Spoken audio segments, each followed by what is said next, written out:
The mountains are humbling. It's hard not to feel that way when we see their sheer size, majesty, and the diversity they create. That's why it's also hard to believe how fragile these places are. They are some of the most untouched places on the globe, while also being incredibly vulnerable to human interference. This is a big reason why I joined the podcast, to discuss mountain issues and promote awareness, and deliver it right to your ears. I'm Ethan Ward, and you are listening to the Canadian Mountain Podcast. In this episode, we will be talking about the United Nations Sustainable Development Goals, and why preserving mountain landscapes is integral to achieving these goals. But before we begin, I'd like to take a moment to appreciate the land that we work on and the people we work with.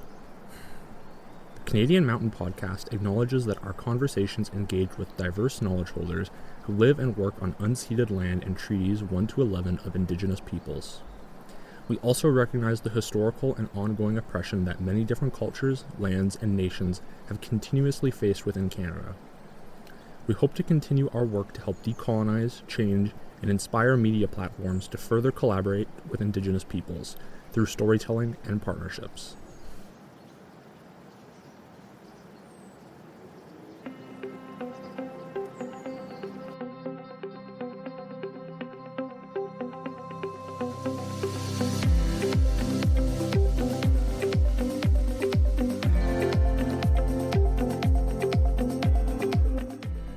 Did you know that in 2015, the United Nations developed 17 Sustainable Development Goals for all of its members to achieve by 2030? These goals, or SDGs, are focused on promoting peace, prosperity, and halting unsustainable development. But how does this impact mountains? Mountains cover 26.5% of land on Earth and 24% of Canada's landmass. And yet, mountain landscapes have limited representation in the 17 SDGs, with mountains only being mentioned in 2 of those goals. This is where the Canadian Mountain Network comes in, to emphasize how essential mountain regions are to reaching SDG targets. The 3 guests joining me today on this podcast will be highlighting these issues for all of us. Our first guest joining us today is Dr. Pamela Shaw, Research Director of the Mount Aerosmith Biosphere Region Research Institute, and Director of Vancouver Island University's Master of Community Planning. Hello, my name is Pam Shaw, and I'm the Research Director of the Mount Aerosmith Biosphere Region Research Institute at Vancouver Island University. I'm also the Director of the Master of Community Planning program, and I'm delighted to be here today on the unceded territory of Snuneymuxw First Nation, which is around the midpoint of Vancouver Island on the eastern side of Vancouver Island. Our next 2 guests are Courtney Vageouis and Jenica Ng-Cornish. Courtney holds a Bachelor of Arts in Sociology and Psychology from Vancouver Island University and is currently working with the Mount Aerosmith Biosphere Region Research Institute as the Sustainability Project Coordinator. Many of her projects relate to the advancement of UN SDGs. Hi, and I'm Courtney Vageouis. I'm a Project Coordinator at the Mount Aerosmith Biosphere Region Research Institute. I am also coming from the Snuneymuxw First Nation, located in also known as Nanaimo. A bit about myself, I've been focusing on the Sustainable Development Goals for a couple of years now, 2 years, 2.5 years with Mabry. I originally am from Alberta, but I've moved to Nanaimo almost 7 years ago now, so that's a bit about where I'm from.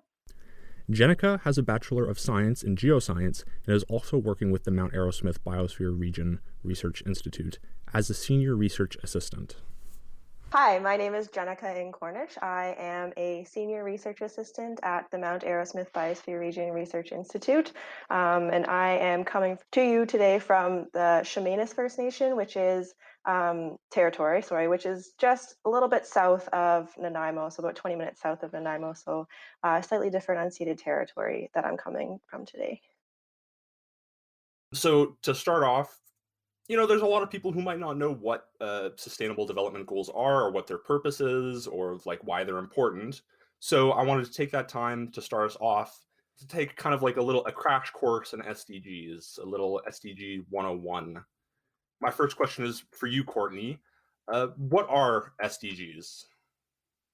Well, this is going to be a really quick crash course. So the SDGs, or the Sustainable Development Goals, were adopted in 2015 by the United Nations. They are 17 goals aimed to achieve a more sustainable world for everybody. They focus on all aspects of sustainability. They look at people, nature, environment, climate, the cultural pieces. So they encompass everything about sustainability, and there's 17 goals to achieve a more sustainable world in the future.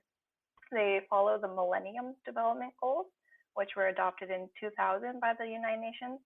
And by the end of their term for the Millennium Development Goals, the United Nations recognized that there was a positive momentum going forward. And so they wanted to continue that, and they developed the Sustainable Development Goals, which are the SDGs. So a unique difference between the SDGs compared to the Millennium Development Goals are that the SDGs focus on all world nations, whether they are developed or developing. So the Millennium Development Goals focus more on the developing nations looking to end like world hunger and poverty. But the SDGs are more encompassing of everything and everyone. So they're really unique in that way, and they're also like inspiring. They're large goals, and they're complex, and they require a lot of work. But we hope that all the United Nations hopes, and everyone else who is working with them hopes that they will have this like pathway to a more sustainable future. So those are the SDGs. There's 17 of them, as I mentioned, but they're also broken down into targets and indicators. So there's 169 targets and then about 250 indicators. So these are the lower level kind of measurement tools for the SDGs. So the SDGs themselves are quite broad. The first one, for example, is no poverty.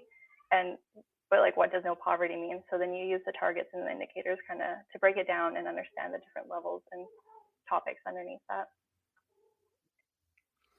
So when we're talking about this at a very local and community level, when we are thinking about that, what groups and what people come to mind when we think of who is the most effective or who is the most affected by either the success or failures of SDGs? I would say mostly the vulnerable communities or marginalized communities. Usually around the world, you see the vulnerable communities or the low-income communities the most affected by a lot of the issues. So they usually face the most inequalities, or with the climate change crisis we're facing now, they're most affected with like the environmental impacts. So I would say those communities, usually they're with the least access to education or basic services or quality of education. I would say most affected would be the vulnerable communities. So if we succeed, then hopefully their communities will see some prosperity and they can grow and succeed as well. You mentioned success there, which brings me to my next question for Pam. What is the measurement of success of SDGs? How do we measure how well they are actually doing and doing what they are supposed to achieve for marginalized communities? It's such a good question, Ethan, and I'm going to answer it in a roundabout way and then come back to a point. So I do have a response for you, but there's a little bit of ground to cover first. And so we have to think about this as we're now dedicating ourselves to a human-centric, rights-based approach across all the 17 Sustainable Development Goals. And if we do that, if we truly believe that it's possible, we are going to shift the needle worldwide from measures that are most often focused on economic achievement to measures that are much more holistic and encompassing. And we all did that high school assignment of comparing the GDP of nations, and that was the indicator of success. So economic success was worldwide success. And the SDGs are breaking that down and saying that's not the only thing that's important. So it is a big shift in focus and very exciting work. So each of the SDGs has identified targets and indicators. As Courtney mentioned, there are 169 targets, and that gives us some good direction on how to measure the achievement or at least progress on each of the goals. But it's at the indicator level where things get really interesting. So that is, how can we achieve the targets and goals? That's where every individual and organization can take a tailored approach, look at what's under your jurisdictional authority. What do you have the ability to move the needle on? And then find ways to make that shift. Ultimately, a plan without any action is just a lot of nice words. And you can read the 17 Sustainable Development Goals and go, yeah, there's some lofty reaches in these goals. But if we don't do something about it, all it is just that collection of words on a page. However, if we don't have a plan and we're taking random action in whatever direction we decide to run that day, that's chaos. So neither is good. It's not good to have a plan that has no action attached onto it, and it's not good to have action that has no plan. So what we want to do, imagine the power that comes from the entire world saying we're going to recognize these 17 high level directions.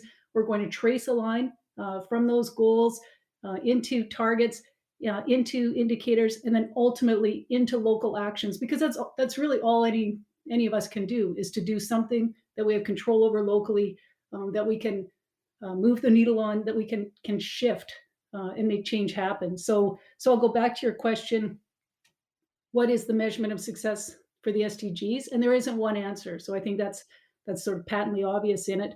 Overall, the measurement of success is going to be the global adoption of the SDGs as a framework, then the implementation of practical, localized action that truly focus on the betterment of humans, the environment, and the economy from a rights-based perspective. So it is, I don't want to sound too West Coast about it, but it is a shift in consciousness on a global scale. And that's pretty exciting. Up to this point, we've been talking on a very broad, and as you said just now, a global scale. So if we're shrinking it down a little bit to a slightly more local perspective, Jenica, can you tell me what is the relationship between the Sustainable Development Goals and Canadian mountains, including the communities that exist within them? Yeah, so the Sustainable Development Goals they're all about bringing all components of sustainability together. And I think I'm probably going to answer this kind of the same way Pam just answered her previous question, a little bit of a roundabout way, but bringing all these components of sustainability together. So the environment, society, cultural, and the economy. So we want to bring all these things together so that ultimately humanity can thrive in harmony with and while preserving the earth that we rely on. So in this sense, mountains are really critical systems for supporting sustainability. If we look at globally across the world, mountains make up almost 27% of the Earth's landmass. In Canada, this is about 24% of the landmass across the country. So physically, they're pretty significant. But if you look at what mountains and mountain systems actually have to offer, it's much further reaching than just this direct landmass that they make up. Mountains are often thought of as the water towers of the world, supplying almost half of the world's population with clean water. So even though they make up only around 27% of the Earth's surface, they provide almost half of the world with water that is obviously crucial for survival. So the same kind of goes for all the resources that mountains provide. If we think of our natural resources like timber, minerals, and then our kind of societal resources like tourism, recreation, cultural diversity, spiritual values, and then research and development, of course. So all of these things, all these little pieces, all have their own places in the Sustainable Development Goals. So I guess the relationship that the SDGs have with Canadian mountains is very large and complex, because even though the SDGs obviously they don't explicitly focus on mountains, the word mountains is mentioned a couple of times across all of the goals, but if we're wanting to achieve global sustainable development, we can't focus solely on mountains. We can't use the word mountains for everything that we're looking to achieve. But the topics covered by all of the goals are all impacted by mountains in some way, and vice versa. Mountains are all impacting the SDGs in some way. So it's a kind of a circular, holistic, I guess, kind of relationship you can think about. And then you asked about the communities that exist within mountains. And in terms of how that relationship kind of unfolds, it's something that from the perspective of an academic researcher, it's not a question I don't think that we can really answer, because a lot of these communities are Indigenous communities that have these really deep, complex relationships with the land, and with the mountain systems that they live in and that they've lived in for many, many years. So it's a very complex thing to talk about, and we can't really narrow it down to how their relationships are with the Sustainable Development Goals, because of course, we know Indigenous communities, sustainability is incorporated into their lifestyle, and it always has been far before this Western kind of approach of sustainable development goals.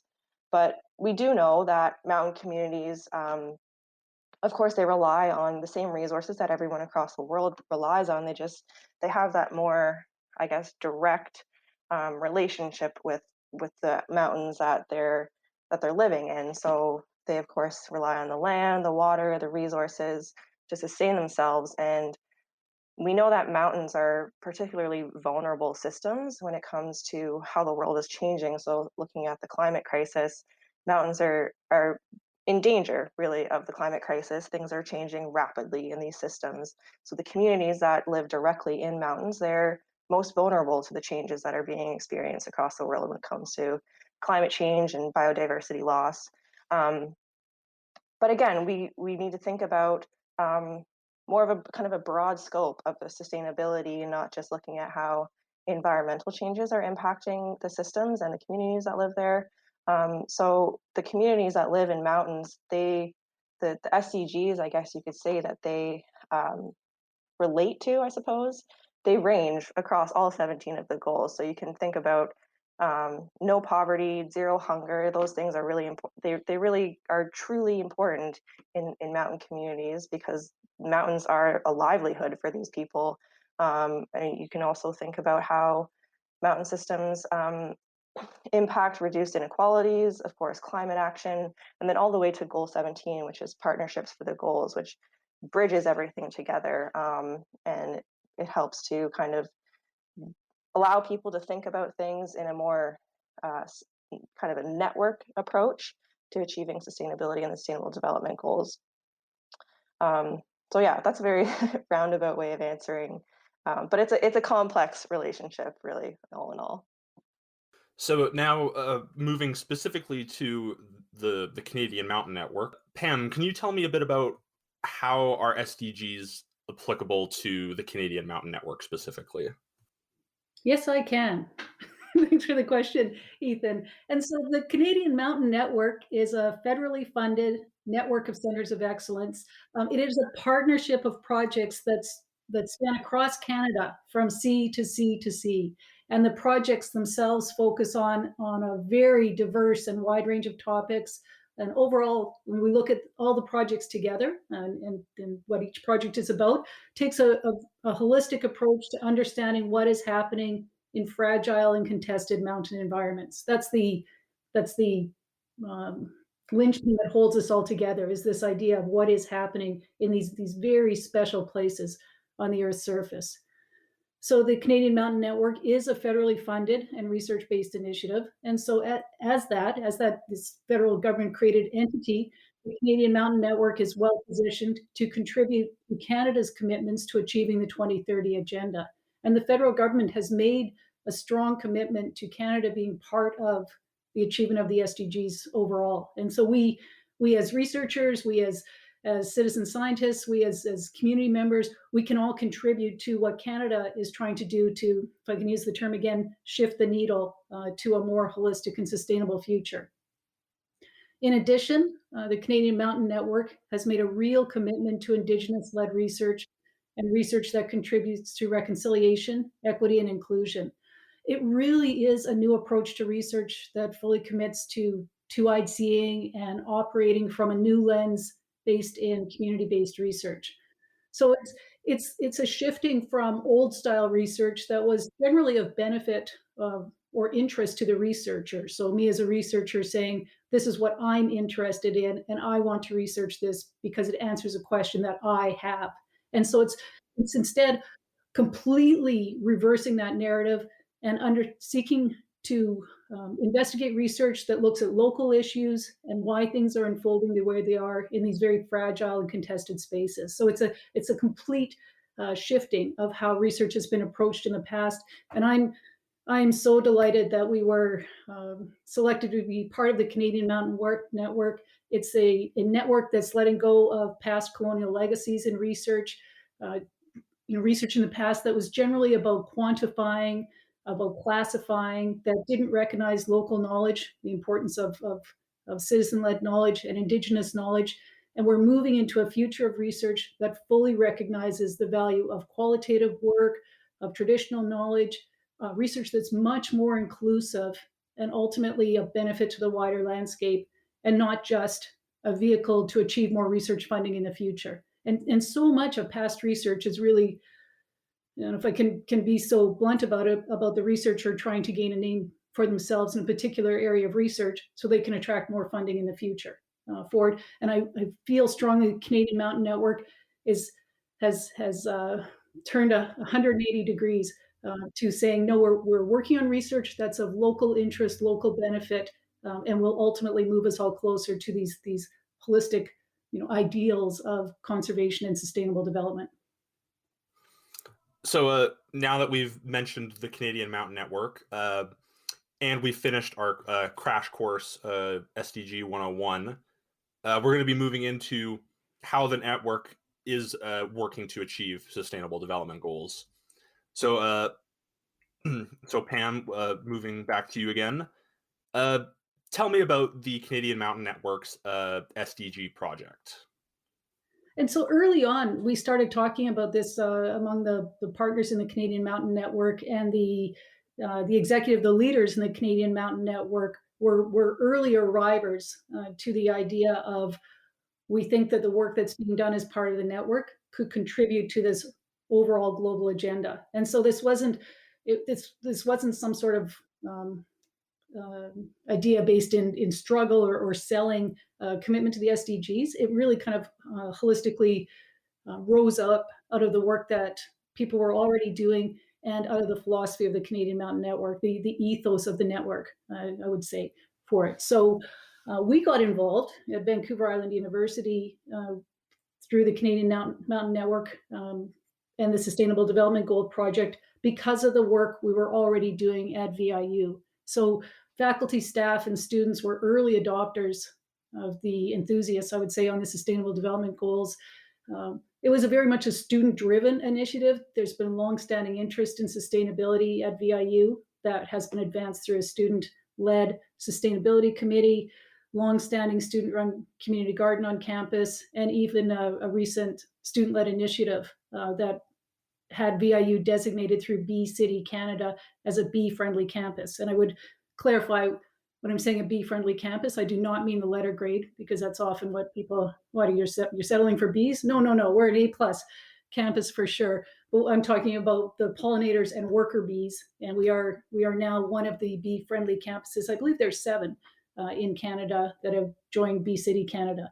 And so the President's Office at VIU funded early work in understanding how the university could advance the Sustainable Development Goals, not just through academics, not just through coursework and research that's happening, research and scholarship at undergraduate or graduate levels, but from a whole university perspective that looked at the campus as a working city, how we procure goods, how food services operate, how the infrastructure operates on campus, and then how are we tied to the wider community. So taking that holistic perspective, we were approached by the Canadian Mountain Networks, the leaders in the Canadian Mountain Network, to apply that wide range perspective to the work of the Canadian Mountain Network. So it was easy to shift that multi-lensed approach to the work that's being done within the network.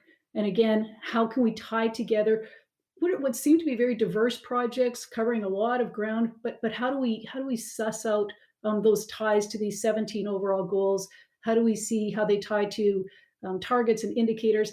Ultimately, what actions can we take? Because that is getting back to that point about it's nice to have a plan, but if you don't do something, it sits on a shelf. It has no useful value to making any change happen. So it's how can we take the work that's being done in the network, figure out the actions that need to be achieved, work together to achieve them, and then contribute to Canada's 2030 role in the global agenda. And I'll turn it over to Courtney and Jenica to provide details on how the Canadian Mountain Network Sustainable Development Goal project unfolded. So I'll kind of just build a little bit on what Pam mentioned about shifting our methods over from the Vancouver Island University Sustainable Development Goals project. So in order to kind of understand what actions need to be taken moving forward in further advancing and achieving the SDGs, we need to know where do things currently stand. So the main objective of this CMN SDGs project so far has been to really figure that out. Where does the CMN currently stand in terms of advancing and achieving the Sustainable Development Goals? So to answer that question, we started off basically we spoke with all of the principal investigators that are currently doing research projects with the Canadian Mountain Network.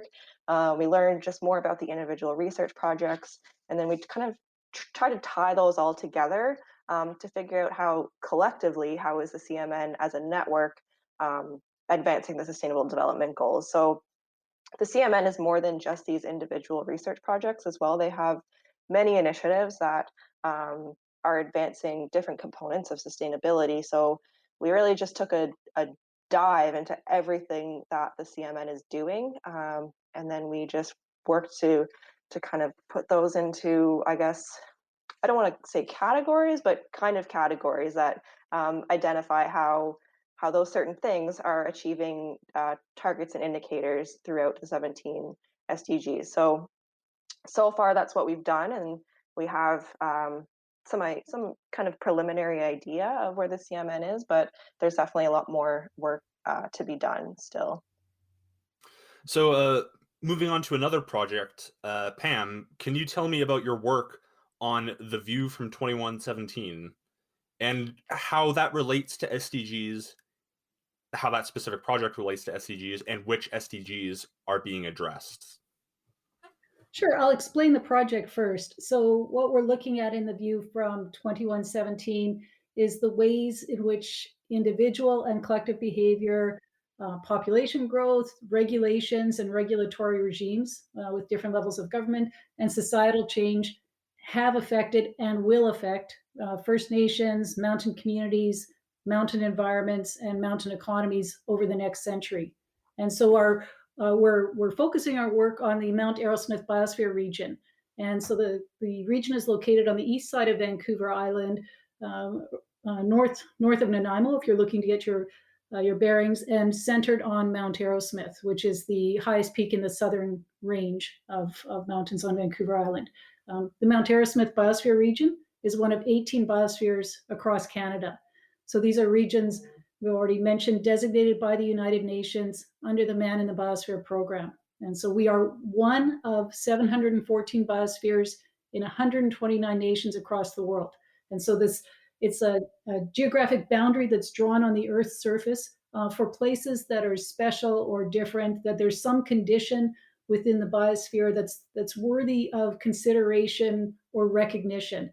And ultimately, biosphere regions are meant to act as model sites for conservation and sustainable development. That's the purpose of that designation from the United Nations. And so our work is within the biosphere.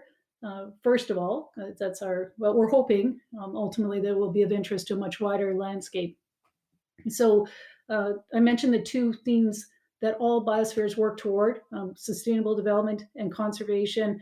All biospheres worldwide work toward research and education as well. And the Canadian Biosphere Network has added two additional focus areas, which is climate action and reconciliation. So that's what our project, geographically, that's where we sit, and those are the ideas that our project hinges on. So the other point that I would make about 2117 and where the name of our project came from, it is the vertical extent of Mount Arrowsmith. If you could stand on the top of the mountain and walk in a straight line transect to the bottom of the Salish Sea, it's 2117 meters.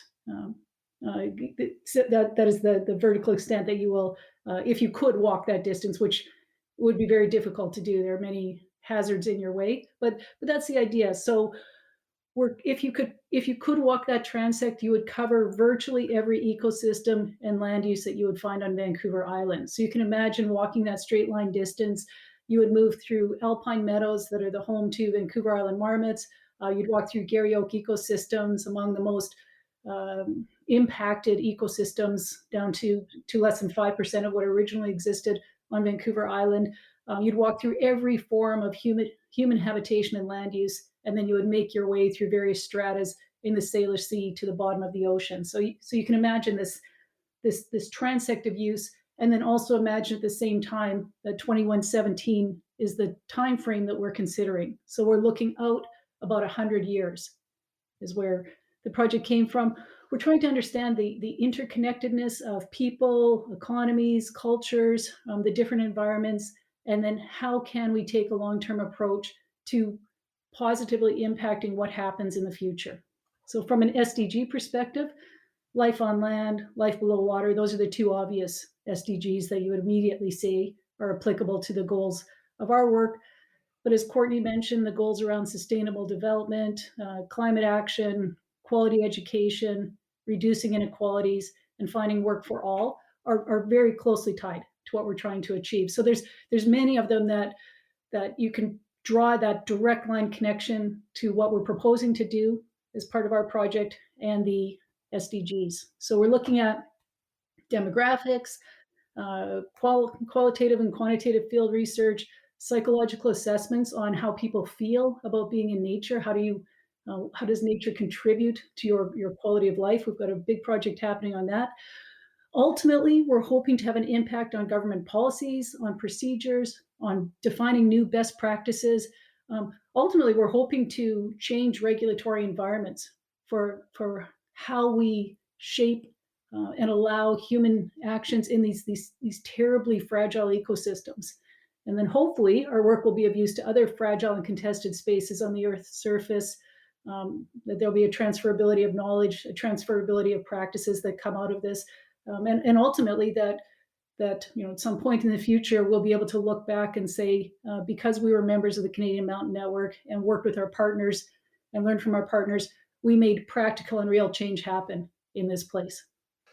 What's next for SDGs and the Canadian Mountain Network going forward? I'll start. We're looking to bring new partners into the Canadian Mountain Network in the short term, and so it creates a new exciting opportunity to understand what research, what community engagement, what are the Indigenous-led aspects of research that are coming forward, and how do they relate to the SDGs. So we'll be moving into the second round of gaining an understanding of what are the relevant SDGs, what are the focus areas, where are those places of overlap where we can work together to achieve practical actions. So we're right on the edge of an exciting new wave of incorporating the SDGs into the Canadian Mountain Network. Yeah, and I guess building off of of Pam, our next focus will just be we're just going to dive deeper, really, into everything that we've learned so far about how the CMN is contributing to the SDGs, and learn more about what that actually means, and how we can kind of help to move things along in the future by providing this information. So we're going to, like Pam said, work with people who really know the SDGs, and we're also going to work really hard to bring that two-eyed seeing approach into the work that we're doing, and consulting with Indigenous researchers and those who have the experience and the knowledge for sustainability, and incorporate that into what we're doing. That was Dr. Pamela Shaw, Courtney Vageouis, and Jenica Ng-Cornish, 3 researchers from the Mount Aerosmith Biosphere Region Research Institute. The 3 continue to work on several projects for the Canadian Mountain Network relating to SDGs, working to promote better public understanding and appreciation for the roles that mountains have in furthering SDGs.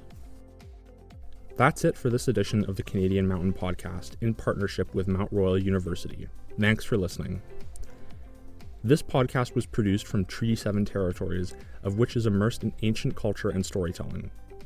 With the Canadian Mountain Podcast, our goal is to share both Western and Indigenous ways of storytelling, and we give appreciation to the stories that have been told on this land and shared through generations. Therefore, we give acknowledgement to the hereditary keepers of these lands, the Niitsitapi, Blackfoot, Stoney Nakoda, Tsuut'ina, and Métis nations. I'm Ethan Ward, and special thanks to show producer Sarah Buffalo. Be sure to join us again for more stories surrounding mountain places, whether that be in our own backyard or from around the country. Share and subscribe to get the latest updates on the new season.